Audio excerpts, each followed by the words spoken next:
What is up, guys? This is Badger Boss Felix, and This is Luke Lango. welcome to Project 3F episode 2. Okay, sure. So, Luke, let's discuss what happened over the past 1 week. What have you learned about this whole Project 3F thing?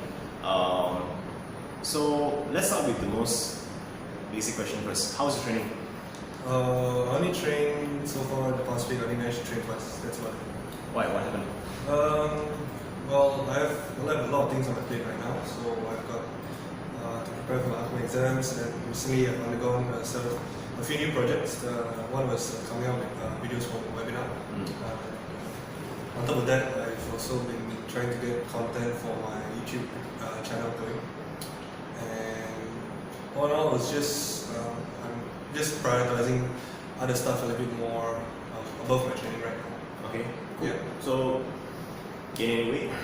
Yeah. If I'm not mistaken, my last weigh-in was at 98 or 99. Yeah. That's in the morning after going to the toilet, and usually in the evening I'm about 100ish. After I eat and drink water, I'm about 100. Right. So how much have you gained in total over the past 2 weeks? 2 weeks, I would say about 2.5 kilos. 2.5 kilos. Great. Cool. So let's talk about that webinar for a while. So we are working on a project. Do you mind telling the audience what is this project all about? Okay, so basically what I'm going to be doing is I'm going to be creating a series of webinars for individuals to see more of a different perspective of what I'm doing in regards to powerlifting. So the reason why I decided to do this whole webinar is because of the very limited access most people have to information in regards to powerlifting within the local scene. So, would you say something like a consolidated information channel? Yeah, you could say that. Instead of viewers getting their information from international sources, which I'm not saying is bad, it's actually very good. You know, there's always a lot of coaches, strength coaches, and athletes out there that always provide good content in regards to training, programming, and whatnot. But I think if people were to see the same amount of content derived from a local individual, I think that'd be more relatable to them in a sense. And so the problem that this webinar is going to fix is? Alright, so the problem I'm looking to fix in this webinar is to cater to individuals that, well, for one, don't have the budget to afford coaches, international coaches, because of it being so expensive. Yeah. And also to cater to those individuals looking to start off powerlifting. If they're looking to start off powerlifting, they don't know how to start or where to start, what gym is appropriate for them, all these kind of things that confuses them or scares them into getting started. I'm looking to solve that problem. Yeah. Okay, cool. So, is there anything in particular you want to update the audience in regards to your journey so far? Well, what are the challenges in eating a lot, getting fat?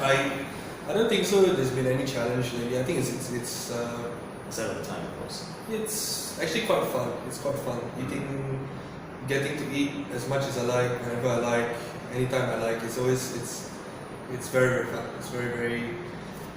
I've had the most fun doing this ever since I started. I've been not watching what I eat, not having to stress like, oh, this doesn't fit my macro, that doesn't fit my macro. I can't eat this, I can't eat that. I can't eat too much of this, I can't eat too little of that. Right now it's just whatever I feel like eating, I just eat. So liberating, huh? Yeah, it's very, very liberating.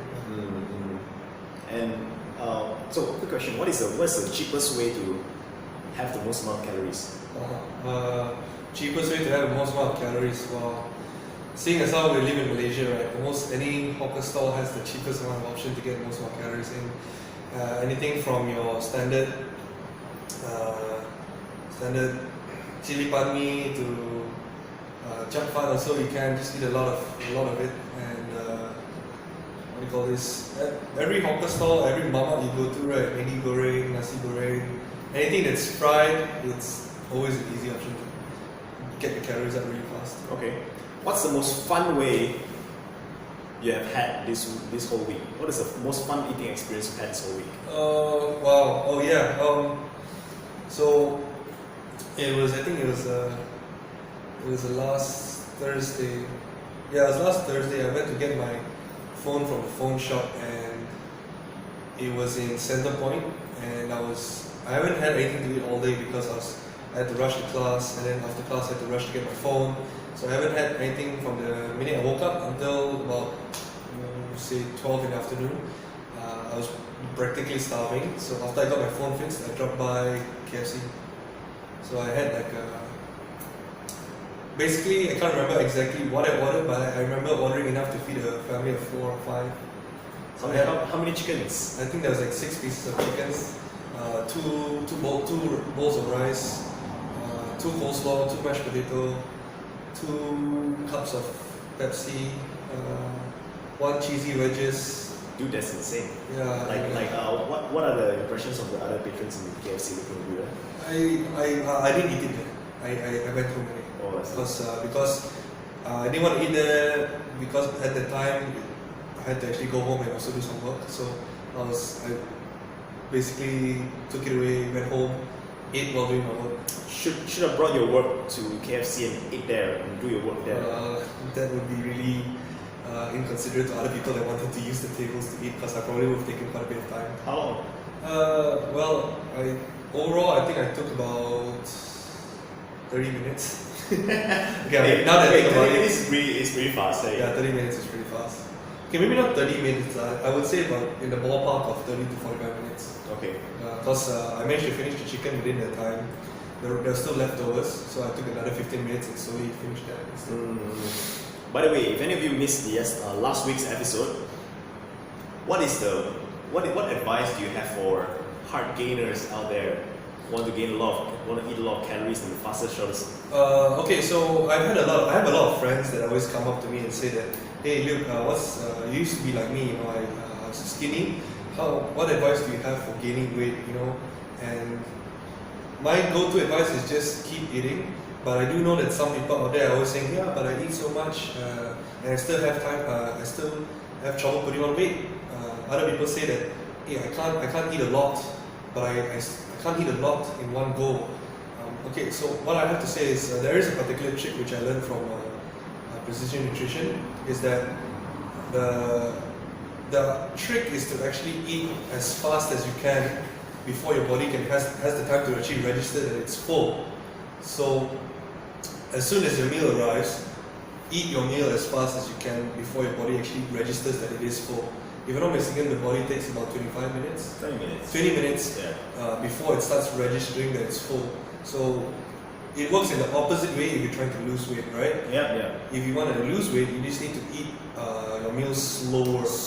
Very slow. So that your body, instead of if you eat it too fast, it hasn't occurred to your body yet that it's full, so you don't get that feeling of satisfaction or fullness. So what happens is you just continue eating and eating until the point that after the 20 minutes is up and your body registers that it's full, you just get this overwhelming sensation of bloatedness and just basically so full.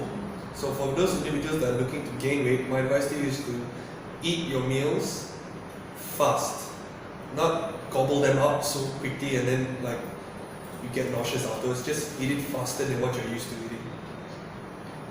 Yeah, that's about it. Yeah. Okay, cool. By the way, did you know that once upon a time they discovered something known as the hyperpalatability of food? Did you know that?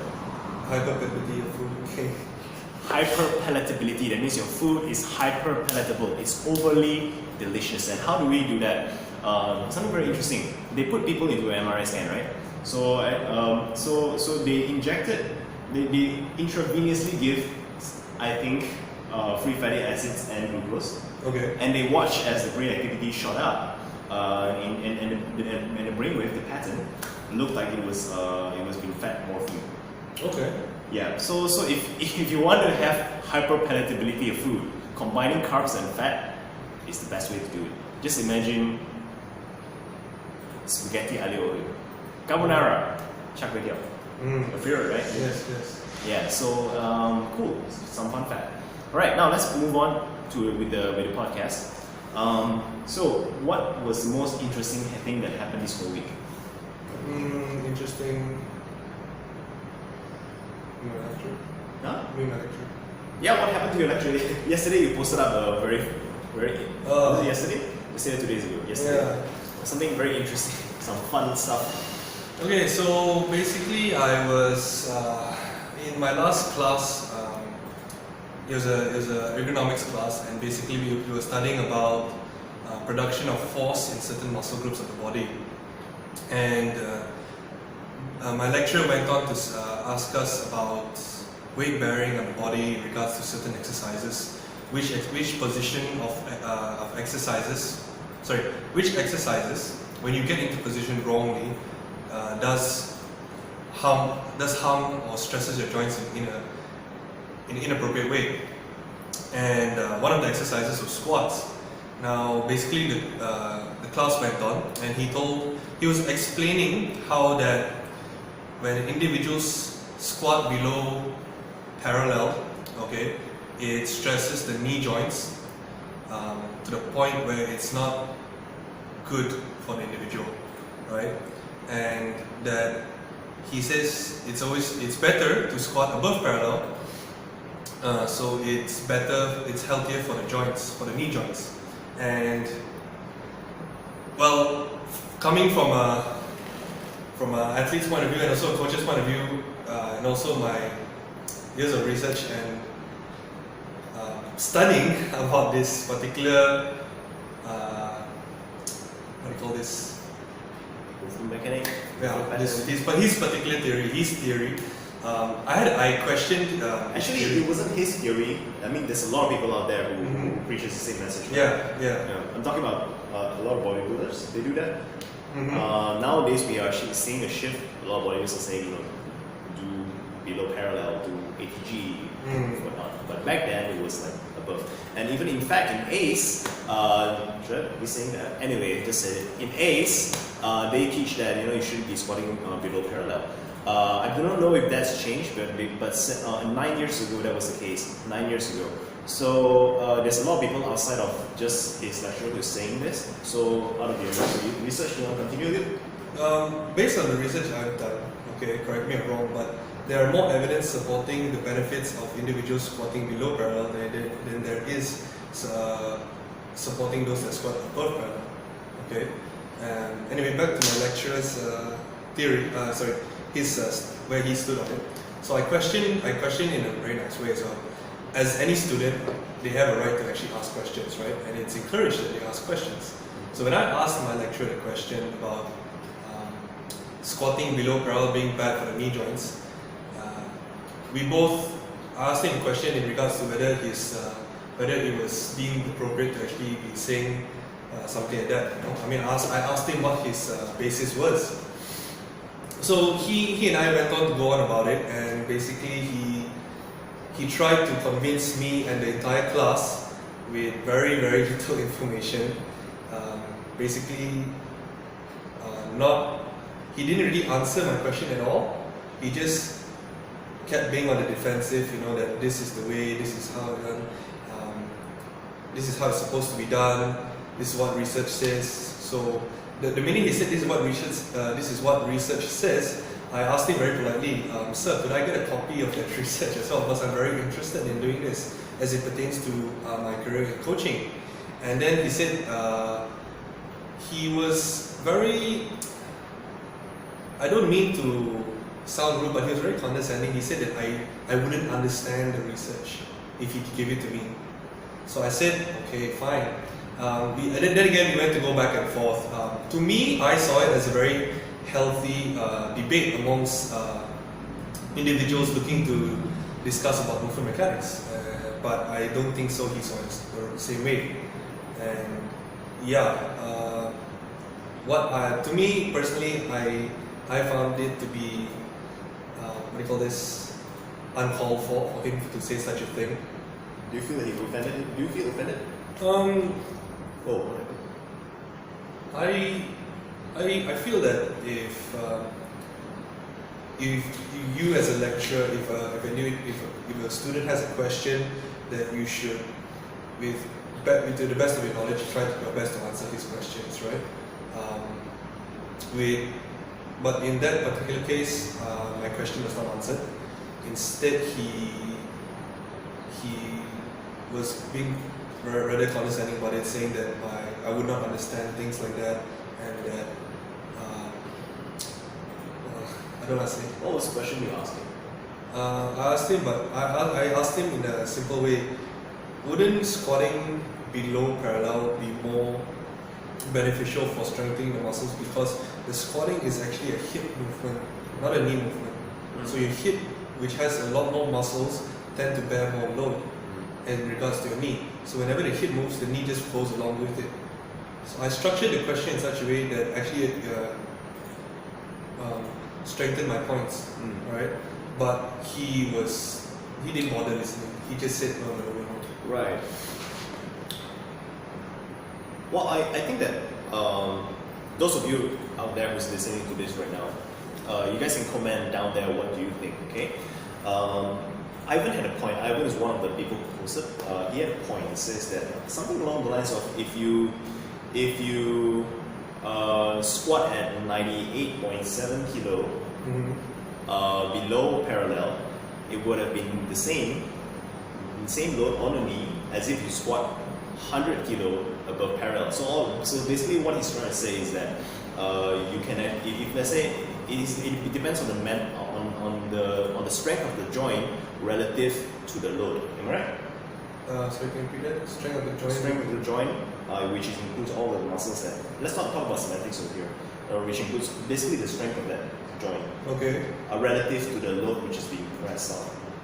Okay. So it is not a matter of degree, but more like how much is the load relative to the structure, the structural integrity. And in this case, it's the knee. Okay, based on the degree, the load based on the structure of the knee increases as the degree of the angle of the joint increases. Correct. So what Ivan is saying is that with the lower load, squatting below parallel is the same with squatting above parallel with a higher load. I think that's actually I need to read Ivan's comment again. Do you agree with the idea that let's say this is the right now your knee joint is here, and your knee joint the lower the lower you go, okay, the stronger the load is placed on here, right? The lower you go, the stronger the load is placed on here, right? Okay.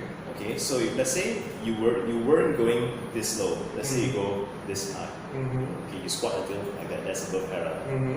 But if you use a heavier weight for this degree, then it will be same as using a slightly lighter weight, but here. You get what I mean? Okay. Now this explanation is based on the fact that the knee is receiving majority of the load, or it doesn't matter. The most important, the idea is that load versus structural integrity. That's what I think Ivan is trying to say. Well, I think I would agree that if done, what's the word? As an example, maybe I can put it more. Yeah. Okay. Let's say a completely deconditioned individual. Okay. Haven't worked out for like 30 years and have like knee stiffness, all kinds of problems. Okay. So regardless of the problem, his or her knee is simply unable to handle so much load. Okay. Okay. And to the point where they are not able to even handle their own body weight. Okay. Squatting below parallel. Okay. Okay. So if let's say this person they started training, they can start training by simply they don't have to adhere to any rules rules, any law that they have to go below parallel. That's what we will do. Right? If let's say this person, even with their body weight, they can't squat below parallel, we will ask them to squat below parallel. Okay. Am I right? Yeah. Okay, cool. So, but having said that, it doesn't matter. So as this person gets stronger, we wouldn't want to add more load, but we would actually encourage them to squat deeper. Okay. Makes sense, right? And that's because initially, their joints, whether it's their knee, their hips, whichever it is, let's focus on the knee for now, because that's the point of the lecture. So if the knee cannot support at that particular point in time when they first started, we wouldn't be putting so much load. So I guess the key word here is leverage. Okay. Do you agree? Leverage. Alright. Okay, so the more you go down, okay, the deeper your squat, the less leverage your knee has. Okay. Makes sense? Okay. Am I making sense? I think what you're trying to say and what the lecturer was saying was a bit different in terms of because he getting his point across. So let me try. Let me explain what my lecturer was actually going on about in the class. So basically, that his argument was that individuals should squat above parallel because it is healthy for the knee joint. Okay, one. It should be done that way, regardless of whatever the condition is. Even if you're even if you're starting off for the first time, which is So what is the argument behind the theory? He says that all individuals should squat above parallel. Period. Why? That's the question that he didn't answer. Okay, cool. You definitely have a point, and what I'm trying to say is that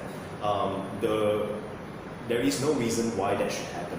Because if we just go and take a dump, Chinese style dump, we squat below parallel. So because it doesn't matter how our hips are, whether our back is bent or whatnot, our knee is still going at a degree. Am I right? So if someone is unable to, the only reason why someone shouldn't go down that low is if that person's knee, maybe by muscle tightness, maybe joint stiffness, or whichever. Maybe there's so many different reasons why. But if there's some reason why, if this particular individual cannot go down, and if he does go down that low, it's going to hurt his knee or aggravate a certain condition. Then he definitely shouldn't do it, right? Yeah, but if let's say he can do it perfectly, then he should do it, right? Okay. Because you would want to, in order for you to gain strength and gain functionality, you need to mimic these movements that we do in real life and in our training, right? And in order to gain strength, you gotta have progressive overload. So when it comes to overload, it's not just a matter of adding. You can add more weights. You can also add more, or you can also reduce more leverage. Am I making sense? Like as an example, when you do a pull-up, I know nobody does pull-up like this, but you can do a pull-up like this, or you can do a pull-up like this. Correct. By doing it like this, it's definitely gonna induce more load on the lats. Pull up like this. front lever. Okay, so you do a front lever. Alright. But you definitely induce more load on the lats, right? Okay, cool. So what I'm trying to say is that, like as an example, another example, doing military raises versus lateral raises. Military presses versus lateral press, lateral raises. So both induce different, both are different leverages. When you do this one, you have less leverage, therefore the weight feels heavier. It contracts, your muscles need to contract more, produce more force in order to produce that movement, right? So when you don't squat that low, it means that you are having more leverage on your knees, so you don't have to recruit so much muscles. But when you squat lower, you have to recruit more muscles. So what I'm trying to say is that, and what I think Ivan is trying to say is that if you can't squat that low using a certain weight, then you just reduce the weight and you'll be able to squat lower, provided that there is no mobility issues apparent in your knee. So what do you think about that explanation? Okay, about that explanation, I think that individuals that cannot squat low with a certain load shouldn't squat low. You agree with that, right? Shouldn't.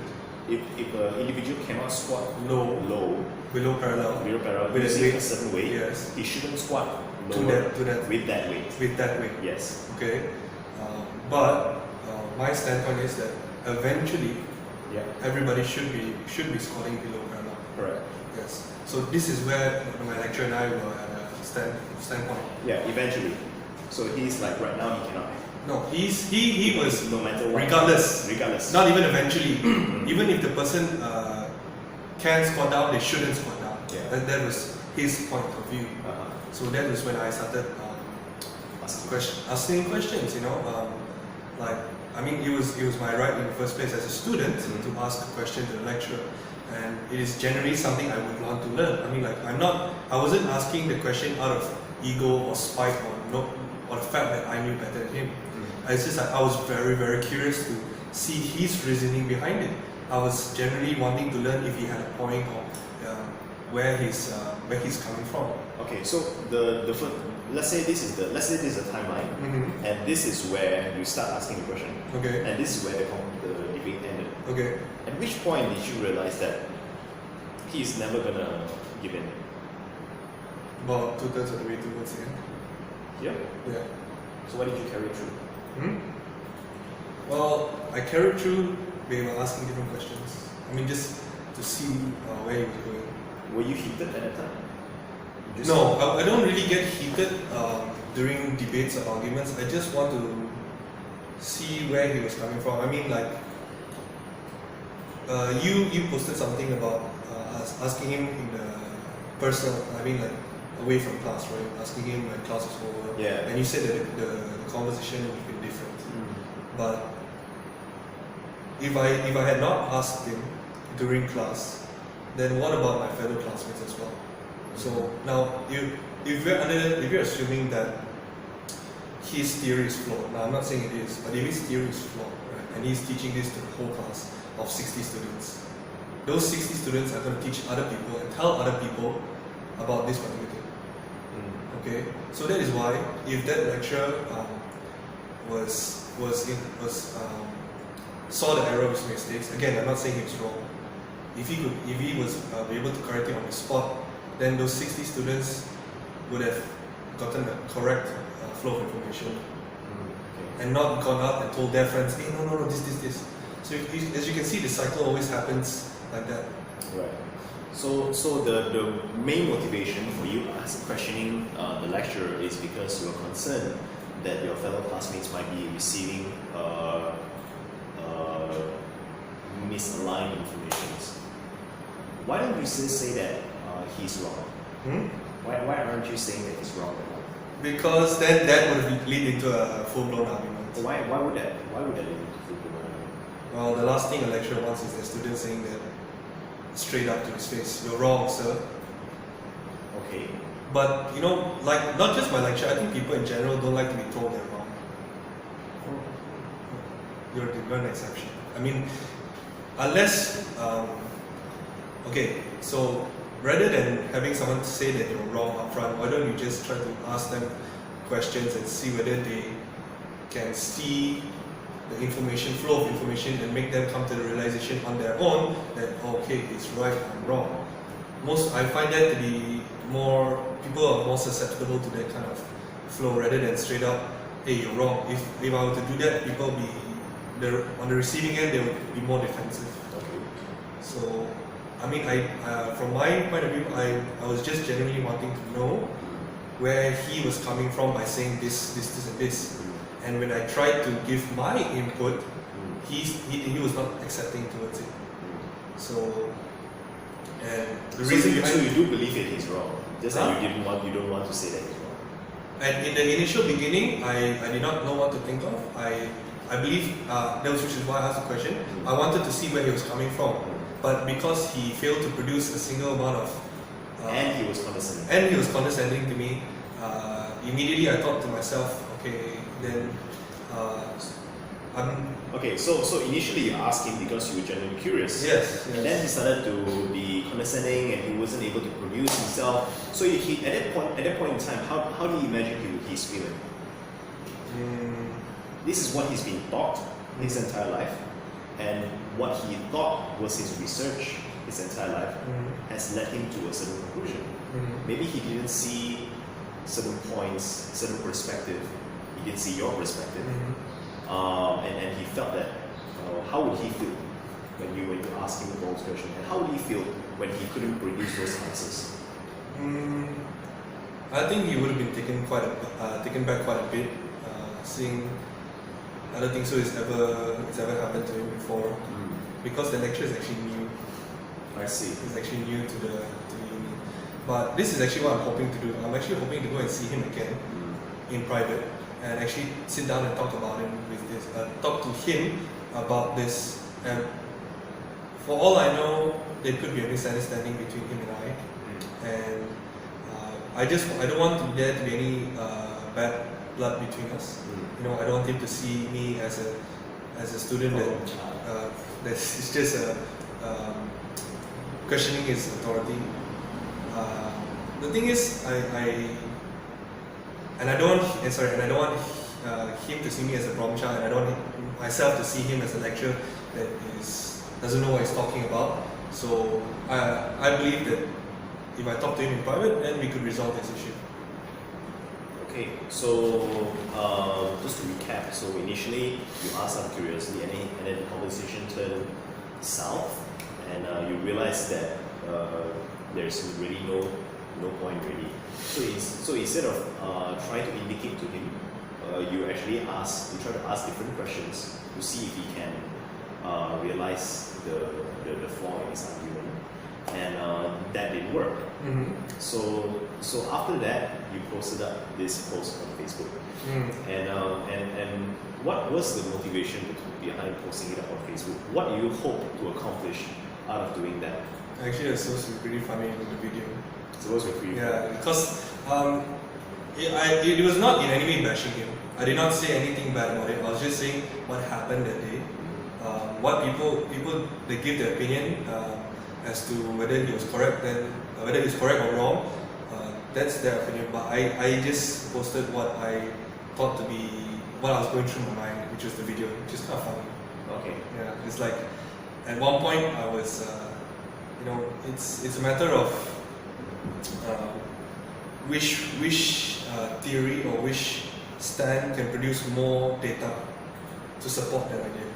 So on one hand we have someone who says one data that says one standpoint or one theory that says squatting below parallel is bad for the knees. On another we have squatting below parallel is good for the knees. So in the end, ultimately, it's which theory has more data backing it. Alright. So the next action plan for you right now is that you're gonna go and see him. You're gonna ask him, talk to him about it. Yeah. So we wish you the best, and let's talk. Let's see if we can get an update about this thing. Yeah. So something happened to the camera earlier. Anyway, one of our educators, his name is Zach. What is Zach or Jack? Hafizat. So he's from Fitmosphere. He's actually, what does he do anyway? He's a fitness educator. He's a fitness educator. What's the official term? Sorry, Jack. Yeah, sorry, Jack. But anyway, he's good. He teaches trainers. He coaches trainers to be coaches. So even he commented something about this. Yeah. So we are at the end of our podcast for this week. Make sure you stay tuned for next week, because next week we're gonna come back and do this. What happened after Luke talked to his lecturer, and we'll see some juicy insights of what's happening next. So if you like, do leave a like. If you have a question, do comment. If you have anything, just tell us what you think down in the comments below, and let's start a discussion, alright? Okay, so the next week we have more topics to come at you at the 3F episode update. 3F update episode 3. Alright, see you guys.